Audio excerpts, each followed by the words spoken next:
I woke up the other morning feeling a little sluggish. I thought I had a good night's sleep, but that sluggishness carried on throughout the day. I wasn't very productive, and in a way, I felt like I may have let my team down because I simply couldn't bring it.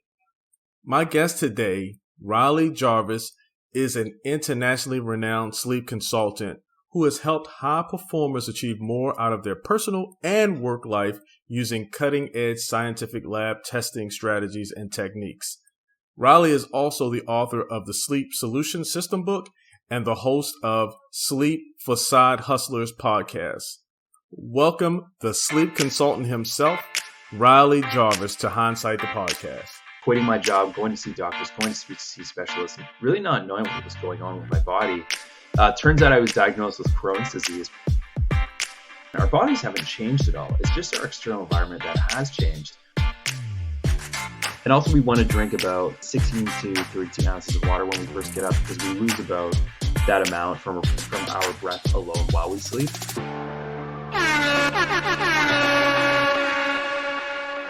Hindsight is 2020, hindsight is key. To learn that, you don't need no type of degree. Learn from the past, see what the present gon' be. I'm a wise man, look at these blessings on me. Hindsight is 2020, hindsight is key. To learn that, you don't need no type of degree. Learn from the past, see what the present gon' be. I'm a wise man, look at these blessings on me. The Hindsight Podcast, hosted by Lee Jones, the one and only, my homie, bringing the past to the present and affecting the future for the better. Welcome to the show, Riley. How are you doing? Thank you so much, Lee. Really appreciate you having me on today. I'm doing pretty well, thanks. How are you? I'm doing great. It's funny because I'm a little tired. I went out last night, got in about around 2. I had to wind down a little bit. Then my dog had me up at 5:30 this morning to take him out. So, so this is a perfect segue into this conversation, right? The importance of sleep. So, how are things going with you? They're going pretty well. Yeah, I slept pretty good last night. I mean, I guess I have to stand up to my reputation when it comes to this kind of stuff. But I definitely do have those nights where I'm staying up later than I should. And, right. It's kind of cool. Like I've got these, we can talk about it, but I've got these tools in my toolbox. If I do stay up late, then I can take, maybe it's a series of supplements or certain gadgets.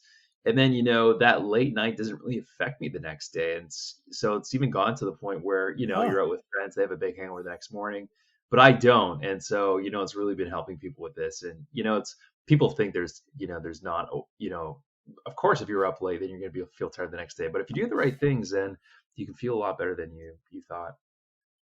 Absolutely. Well, hopefully you'll give me a few keys and tips today during this interview. But I do want to first start off with your story, and you broke it down in 5 parts. Your journey to why you started investigating the the mechanisms or the whatever the words you want to use of sleep, right? How it actually works and the effects it has on the body.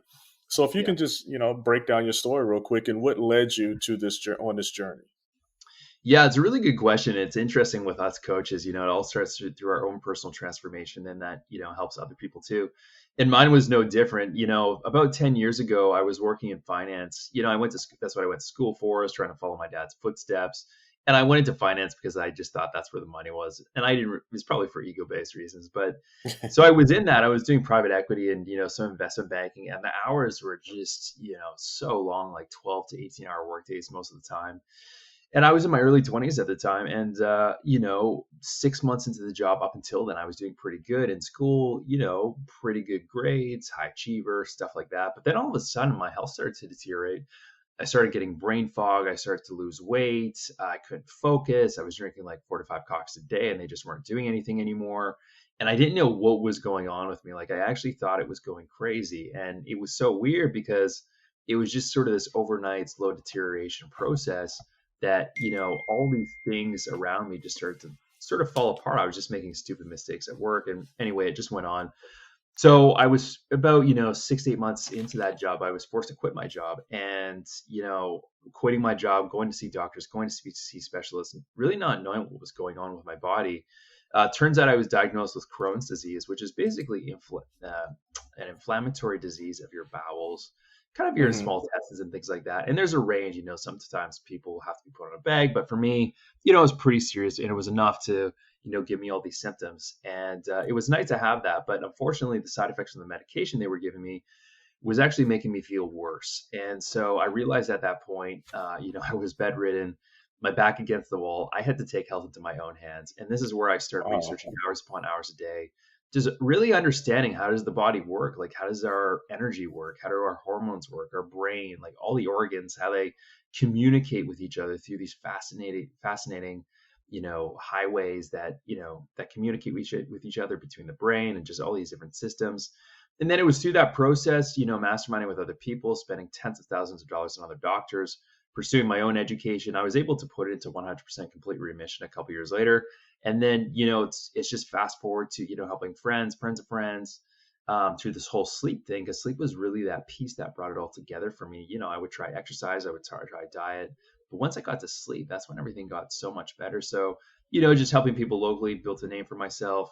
And now it's just expanded across the world where we now, send lab tests to people and a bunch of other things to make them feel better, not through the lens of a disease state. I just want to show what's possible with people, but more so for Right. people who are a high performer, who are looking to get more done, who are looking to increase their deep focus throughout the day, more energy throughout the day, better relationships, less stress, higher stress resilience.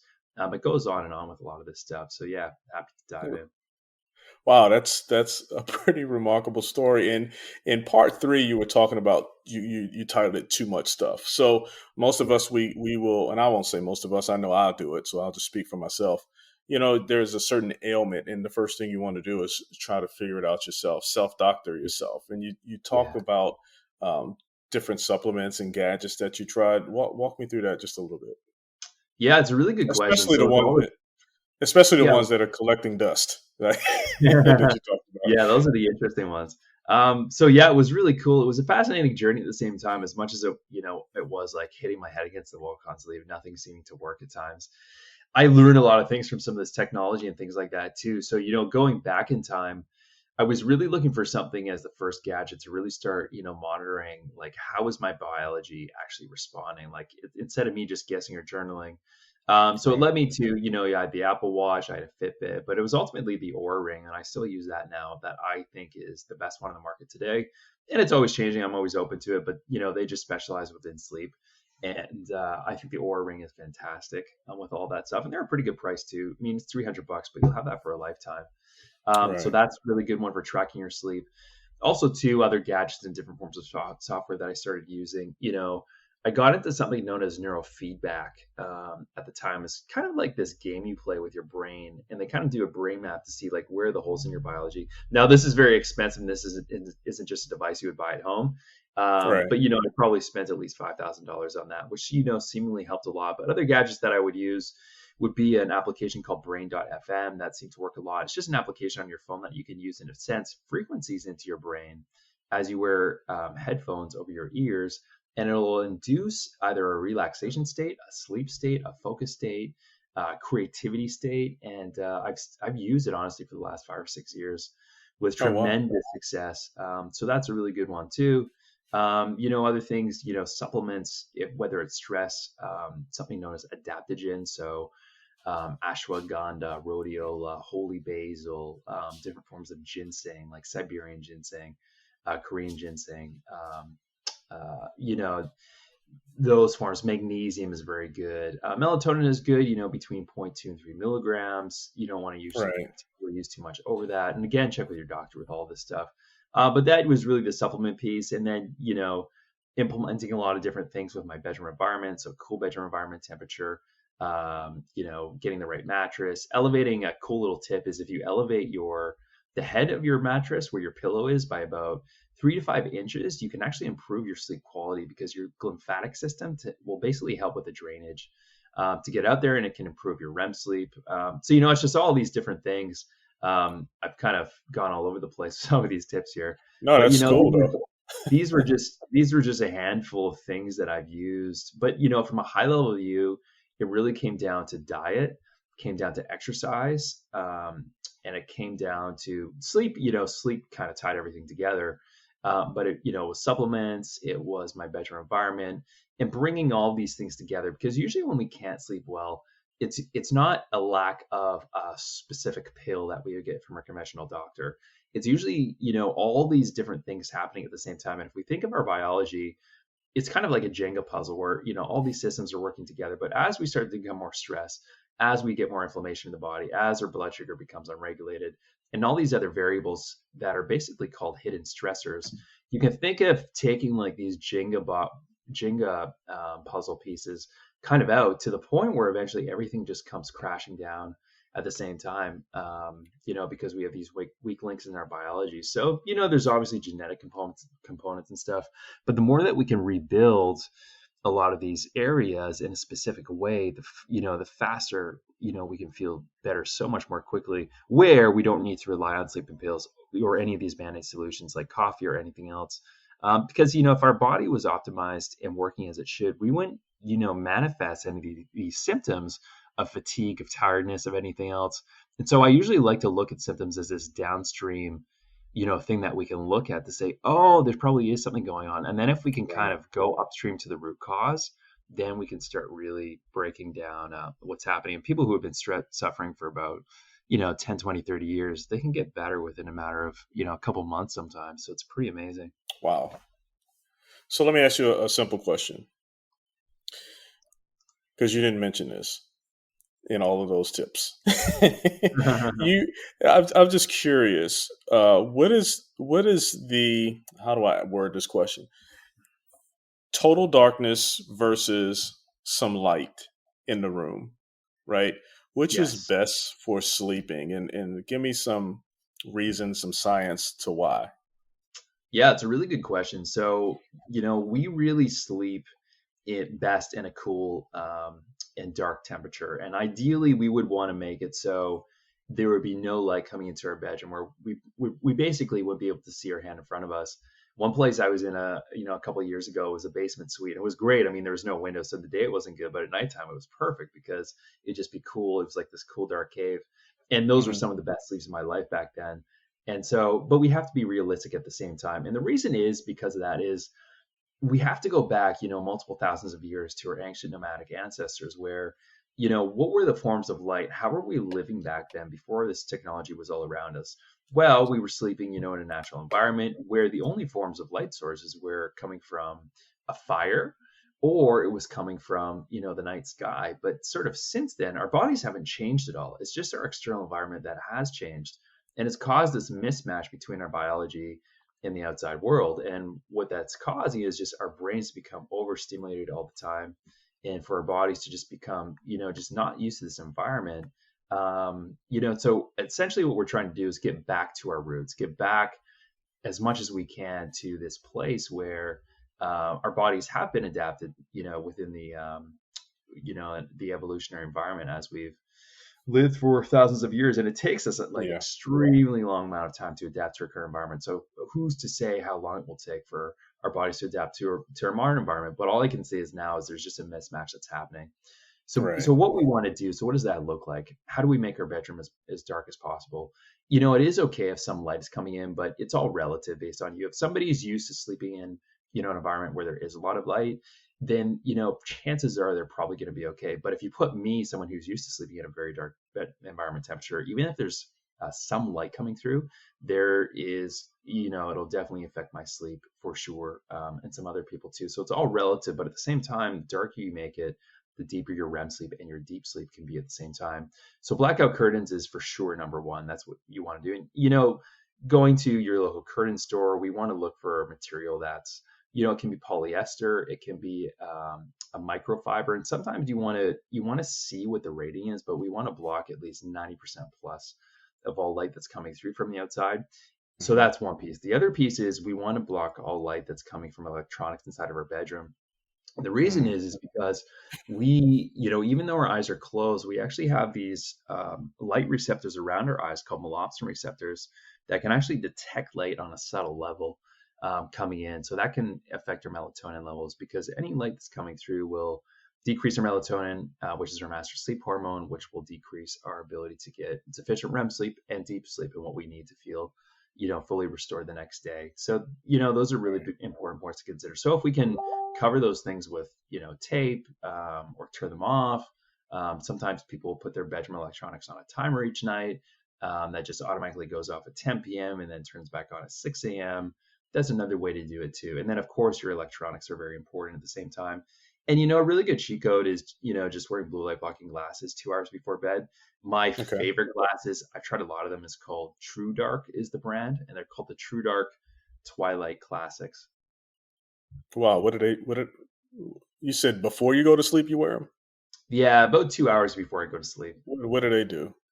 Just curious. So it's a really good question. So blue light blocking glasses basically blue light will directly impact our melatonin levels and reduce our melatonin levels. And so what we want to do is have our melatonin levels before we go to bed as high as possible.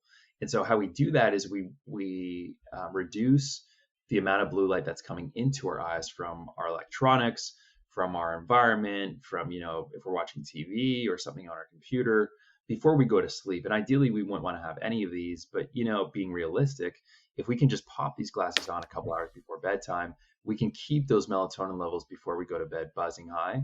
And we'll naturally feel, it's kind of funny actually, because let's say we're used to getting tired at about, 11 p.m. before we go to sleep. When we wear these glasses, let's say we pop them on at 9 p.m., we'll actually feel tired earlier. And that's an indication of when our body is actually ready to go to sleep. It's just because when we weren't wearing these glasses, we almost had this second wind effect that, was kind of pushing our body into overdrive. And that's why we go to sleep later. So it's very interesting when you start putting these glasses. A lot of my clients saying, yeah, it's weird. I feel tired like so much early in the day. Why is that? And then I'll tell them that's the sleep your body actually needs and when it's naturally wanting to go to bedtime. Right. That's what I've heard about it is, well, the glasses anyway, as far as when you're looking at computer monitors and stuff like that. Is that the same? Yeah.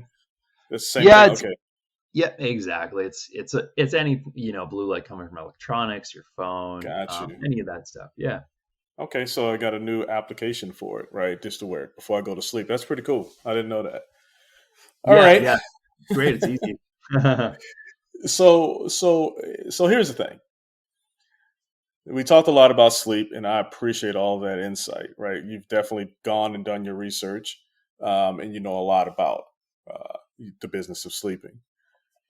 So you're helping others, CEOs, entrepreneurs, high performers, people who need to be productive, highly productive, and also creative to unlock their biology code and achieve sleep nirvana. Explain the biology code, if you may.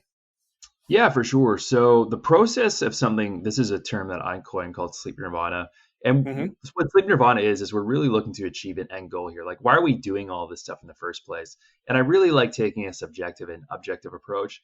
And so what the end goal is what sleep nirvana is the ability to get to sleep within 10 to 15 minutes, stay asleep uninterrupted. That's like not waking up, going to the bathroom, waking up at all throughout the night for 7 to 9 hours. And then the ability to wake up without the need to take any coffee and just have an abundance of energy that lasts all day long. So that's really the end goal of what we're looking to achieve while we sleep. And so somebody's waking up in the middle of the night, they can't get to sleep. Well, they haven't achieved sleep nirvana yet. They've got close, but that still shows that there's some things that we can do to get there. In terms of the biological code for us to unlock it, I like to look at it as, where sort of the holes in our biology that's causing us to not achieve the sleep nirvana state. And once we can identify these holes and sort of unlock our biological code, so to speak, then everything will just start going the right direction. Because our bodies, as cliche as it sounds, are really like these beautiful flesh machines. That are basically, if we give it the right inputs, it's going to give us the right outputs. It's just so much of the time we're getting in its own way of just causing all these internal fires in our body through, poor diet, inflammation. And so all of our body reserves that should be used to restore our body are constantly putting out the fires. So it never actually has a chance to fully restore. And so once we remove those fires inside of the body and then add in what the body actually needs, it's kind of like a garden. Like, you don't think of a garden full of weeds. You don't plant the seeds in that garden until you remove the weeds, or else it's just going to become this jumbled mess. So we remove the weeds first, we remove all those hidden stressors, and then we start adding in those seeds. And then that's where you see this beautiful thing grow and the body just feels so much better than it did before. Awesome. That's pretty amazing. I know there are a lot of things that I probably should be doing, right, to get better sleep, to take care of my body. I try, working out. What is it called? Nutrition is probably not my strongest, what do you call it? Strongest method of being healthy, right? I got an English muffin right here. I try to cut out bread, but then I always find myself eating bread. So, but anyway, so what can CEOs, entrepreneurs, high performers, what are some takeaways, or what are some things that they can achieve by understanding how their sleep works and employing some of these techniques and methods, and especially working with you? Yeah, absolutely. So it's a really great question. And, CEOs or high performers, we all need good, better sleep. So at this point, I'm really working for everybody, but really, those high performers are really my specialty. So what can people achieve? It's all based on what their goals are. And this is where we do at the beginning of any time I start working with somebody, like, really, what are you looking to achieve? Are you looking to lose weight? Are you looking to do sleep because you think your health is dialed in, but you're just looking to optimize things? Like, are you like a biohacker type? And it depends on somebody's age too. For example, like an established corporate CEO who's in their 60s or 70s, they're just looking for longevity. They're just looking to improve their joint health, just their overall blood markers with, the annual checkup they have with their doctor once a year and things like that. Compare that to somebody who's in their 30s who's just looking to, crank out as much work output every single day as much as they can. There's really a range there. So I just want to show people that if it is, sleep, in my opinion, is the answer to many of these things. In terms of, Pareto's principle, for anyone that doesn't know, it's, we achieve 80% of the results with 20% the work, essentially.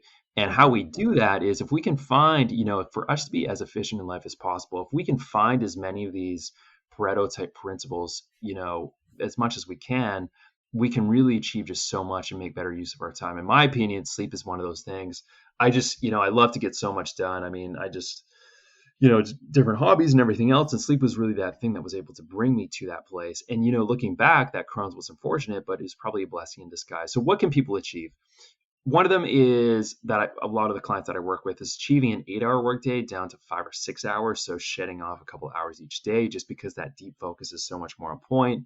Now they have more free time to spend it, whether it's, in self-development, whether it's with their loved ones and things like that. So that's one piece, is improving our time. Also is our energy. So throughout the day, our energy is so important for many things. It's for building relationships. It's for, if we're doing a sales call, how is our energy coming across?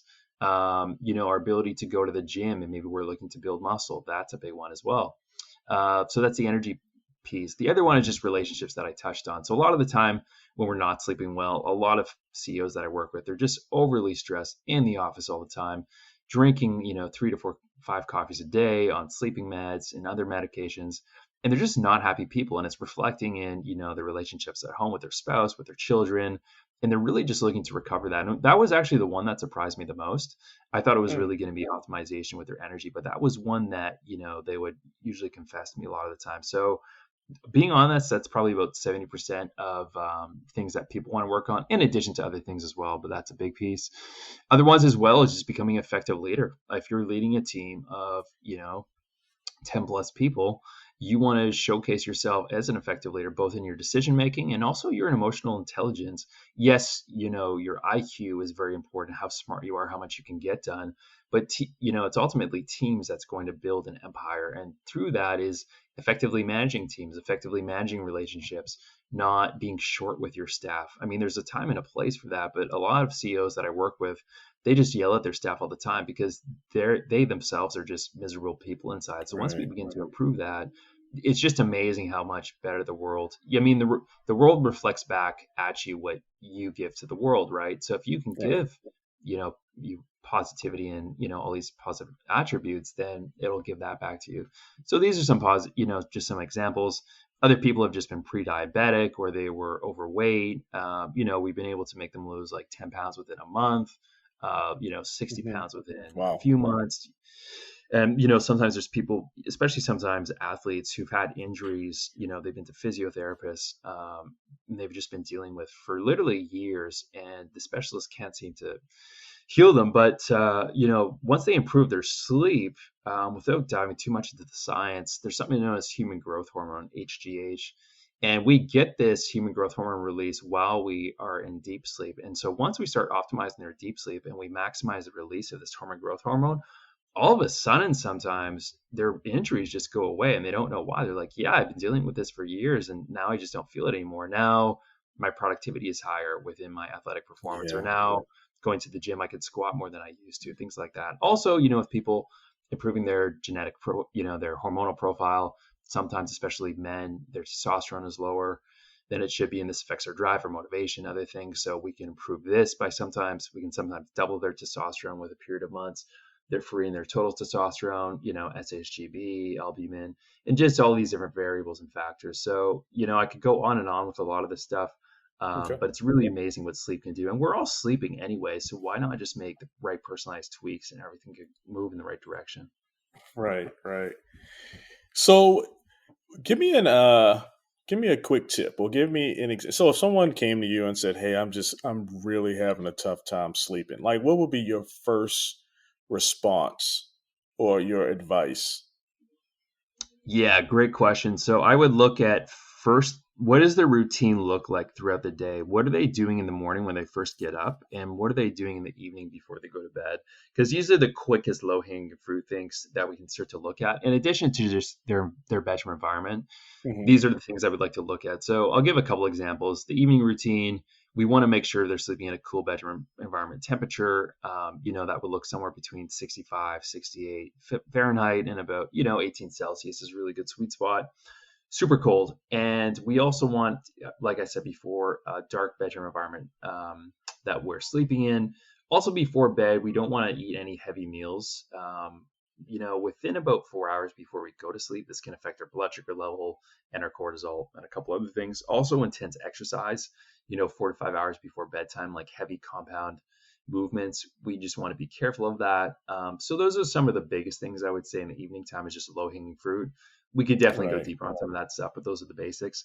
For a morning routine, we want to expose our eyes to sunlight as soon as possible. A lot of people think sleep's all about the evening routine, but equally it's all about the morning routine, because we want to tell our mind, our internal clock, when is it time to wake up? Because then it knows when is it time to get sleepy and when is it time to increase our melatonin to go to sleep and get to bed. And so what that looks like is when we first get up, we want to expose our eyes to the sunlight for about 10 to 30 minutes, as much as we can. Look up at the sunlight as much as you can, obviously without hurting your eyes, and also without wearing sunglasses, because a lot of people wear sunglasses that blocks that light. But light just from the sun especially just does so much for our body. It activates, telling our organs to come up, back online. It's certain hormonal processes to really start getting the day started. So that's one thing there in the morning.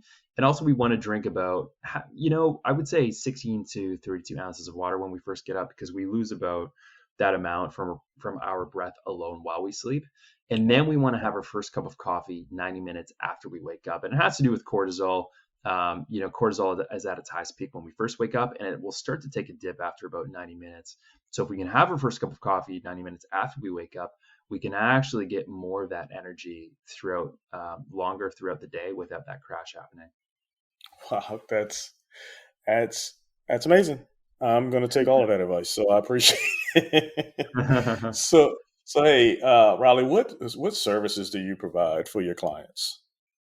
Yeah, so I offer a variety of services. One of them is known as a sleep solution system, and it's a video-based program where we meet for twice a week. The program is about 20 hours long, where we're going through your diet, your lifestyle, your exercise, and there's handouts inside of there and everything that you can use, and it's all built in a systematic way, and people have lifetime access to, and I'm always updating it. That's my signature product that I'm helping people with. And then, twice a week we'll meet in a group-based setting to really just help them achieve their goals. And a lot of the time it's just working with people one-on-one until they get their questions answered. Then we'll move on to the next person. There's always group-based exercises we'll do too. So that's one. The other one is working exclusively one-on-one with me. And with that, it's called the Executive Sleep Coaching Experience. And that's where I send lab testing kits directly to people's house via FedEx anywhere in the world. And what they do is they take a sample. It's either stool, saliva, or urine. And through those, we'll be looking at about 800 biomarkers. So whether it's somebody's hormones, whether it's somebody's ability to make energy in their body, whether it's their body's toxic load, their brain neurotransmitters, their gut, maybe there's potential parasites, their genetics, really looking at all these different forms of hidden stressors to really get, a look into under the hood of their biology to see what's going on. Kind of like a car, we can pop open the hood and we can run some diagnostics to see what's happening. And once people take a sample, they call FedEx. FedEx picks it up the same day, it goes to the lab. And then within a couple of weeks, I'll review the results electronically. And then from that, we know exactly where the holes are in your biology. So now we can start taking a sniper-like approach to where those holes actually are. And from there, that's where people get, better so much more quickly. Because instead of just throwing everything at the wall and guessing what's happening, we're actually testing and getting objective with it. And then I also send them an Oura ring, and I track their sleep every night. And so we combine all these different metrics together to really formulate, what's happening, monitoring it regularly, making ongoing optimizations. And that's usually where the fastest results can be achieved. But that's really for, creme de la creme. Most people, though, the sleep solution system is for sure more than enough. Okay. Awesome. I hate when I say awesome. It sounds so dry, right? I say it a lot. I need to get better with that. But have you written anything? Anything that someone can pick up and maybe get some good tips? Or Absolutely. So you can go to www.thesleepconsultant.com, THEsleepconsultant.com. On side of there as well, I have a book that people can download. That was one that I wrote a couple years ago, and I recently had updated it. And there's some tips in there that are great. As well, you can join the email newsletter where I'm publishing 3 pieces a week. So you always just get direct sleep tips directly to your inbox for free. That's a really good way to do it. And just keeping you up to date with all the sleep intel that I'm bringing in, as well as there's blogs in there. Got a YouTube channel, and across all social media as well. People can see. Lots of products. Hey, so you're doing a lot of work here. What do you do for fun? Yeah, it's a really good question. What I love to, so I'm out in Vancouver, British Columbia right now in the summertime, and it's beautiful here. It rains, 9 out of the 12 months a year. But so right now, it's a lot of outdoor activities, going to the beach. I love swimming in the ocean, bicycle, like doing yoga, just all these fun and interesting activities. Love reading, hanging out with friends. Traveling is a super big one for me. I've got some family that's in Hawaii, so going to visit them. Wow. And in the wintertime, snowboarding and stuff like that here. I just love the outdoors so much. You do it all. I see. That's pretty amazing. So where are you from? You said you're in Vancouver. Where are you from originally? I'm originally from Canada. You are from Canada. Okay. I'm originally from Canada. Some people can tell from my accent when I say about sometimes, but I can't pick it up. But originally from Canada, but I love to travel. Most of my clients are based in the USA, but that's where it's nice, being able to work virtually to pretty much anywhere in the world. Absolutely. So what did I miss? Or something that a question I didn't ask you that you'd love for the audience to hear right now? Yeah, I think we covered a really good foundational basis of some tips that people can take with them. If they go to my website, all those resources are there. I would just say this is, just looking at it from a high level view, something that's helped me and just other people as well. And, I think I got this piece of advice from somebody, and I really just ran with it early on in my journey, was if you focus on the internal first and the external second, that is so much better instead of prioritizing the external first and the internal second. And so what does that look like? So there's a lot of people, especially entrepreneurs I've worked with, who are so fixated on external things such as business strategy, reading the next book, doing everything else, different tools. These are all amazing. These are all great. These can really help us. But in a way, if we prioritize that and we don't focus on the internal, we're going to be burning the candle from both ends pretty quickly, compared to if you can focus on your internal biology, your health. So where, all your reserves in your body are just completely overflowing with just so much, an abundance of energy, focus, a Zen-like mind. Everything will just come so much more effortlessly to you that when you do decide to add these external things such as tools, business strategy, books, or whatever you want to read, they will just, it'll just be magnitude by a factor of 10. And if you can focus on the internal, one thing that you'll start to find is before you may have noticed you were just always stressed out. You're trying to make money, you're trying to make deadlines and everything else. And once you make kind of the switch over to the new side, you kind of become version U 2.0, where now you're still doing those things. You're still attaining those deadlines, but in like half the time sometimes. And, everything just comes way more effortlessly and way easier to you when you're just able to function on just more of a much more optimized state. Excellent. I like it. The inside out. I love it. All right. Huh? Oh, I thought I cut you off. Hey, Riley, I really appreciate all the information. You've really educated me on just sleep, and I'm going to go back and re-listen to this before I even put it out, right? Just so I can get some of those tips. Anybody out there, be sure to go to thesleepconsultant.com and sign up at a minimum for the newsletter, but take a look at the website. He's got tons of information on there. It's a great website. Lots of information. And thank you so much, Riley. Much success with what you do. Hopefully I'll be a client at some point. I got to get my ducats together though. Yeah, my pleasure, Lee. Well, thank you so much for having me on. It was really a pleasure. And I'm sure I hope you got some out and the listeners did too. Absolutely. Hey, you take care. Yeah, you as well. We'll talk soon. All right, bye. All right, thank you so much. Bye-bye. Hindsight is 20/20, hindsight is key. To learn that, you don't need no type of degree. Learn from the past, see what the present gon' be. I'm a wise man, look at these blessings on me. Hindsight is 20/20, hindsight is key. To learn that, you don't need no type of degree. Learn from the past, see what the present gon' be. I'm a wise man.